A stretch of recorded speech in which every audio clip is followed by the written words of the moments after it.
about to bring up is very fetching. She follows me all the way to the subway at the end of the show.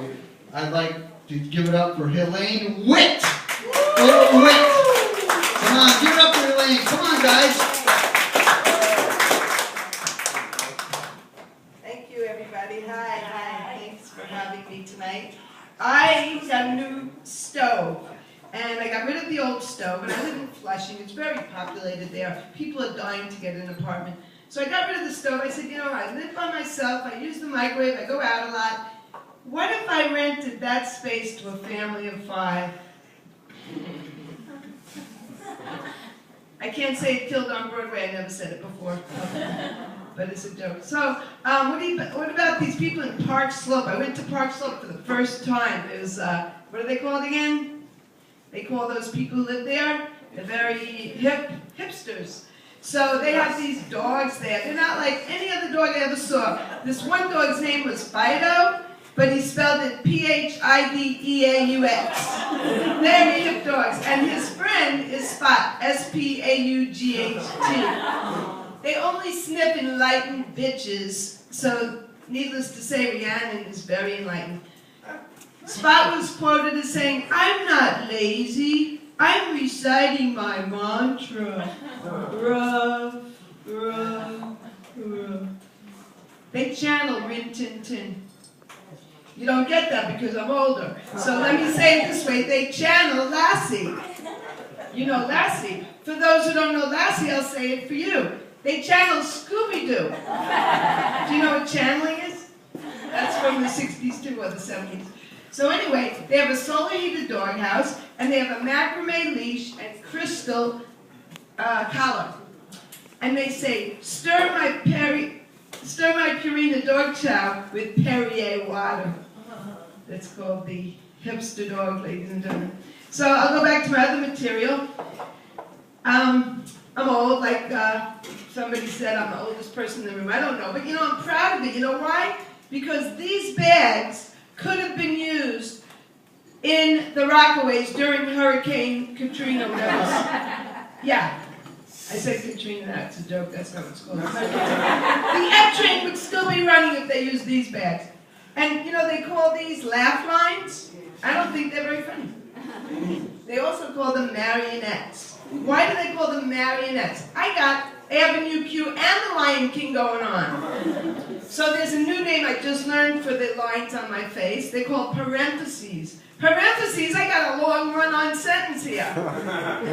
But it's kind of fun growing old, because when you're a comic, you can laugh at everything. It keeps you from killing yourself, I guess. So you look in the mirror and you go, hourglass figure, I got a week and a half.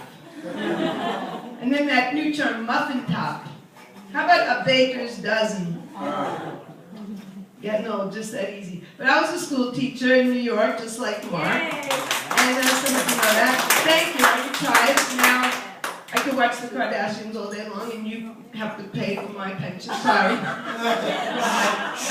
I do volunteer work too, but anyway, that's not what I came to talk about. I came to talk about the fact that the kids in New York that I taught were very, very tough. And you probably wonder, how tough were they? Well, the valedictorian had her picture up in the 113 precinct. The Honor Society was missing. They were on America's Most Wanted. Tough kids. One kid was picking his teeth. I wouldn't care if that's rude enough. It was with my car antenna. Yeah, pretty painful. Your face, wow. You heard of carving your sweetheart's name in your desk? They carved their sweetheart's name in their sweetheart.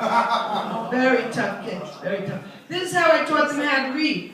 Run, Spot, run. Remember the Dick and Jane books, some of you? Gladys. Run, Spot, run. Dick's got a gun. Spot is a pit bull. Run, Spot, run. And those are the 10th graders. It's not that I was a bad teacher, but they had trouble learning to read. But that's because they were involved in some other activities. For example, when I taught them how to measure, they teach you, when you're a teacher, to make everything relevant to their life. So I brought in some scales. I brought in my Weight Watcher scale, my home bathroom scale, and my cocaine scale. Jimmy and Joey were having a fight. Jimmy's like, he strangled me terrible, and all I did was I said, stop. This is a teachable moment.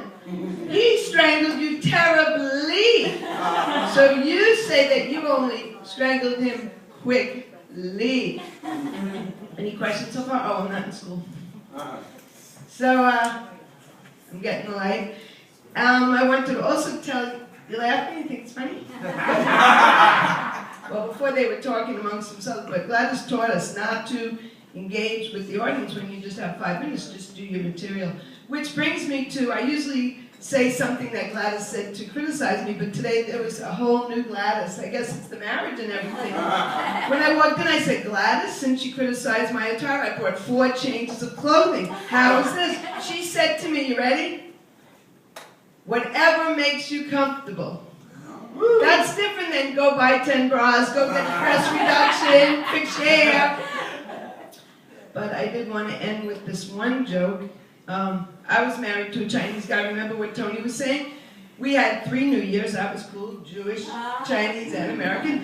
And lucky we didn't have any kids because he would have been a cheap son of a bitch that drove terribly.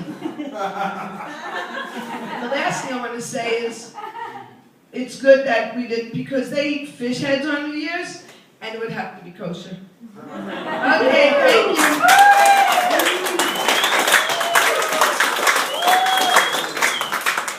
For Elaine Witt. That's the Elaine with an H. Wish she was my teacher back in the day. I had fantasies about her. All right, so the next comic.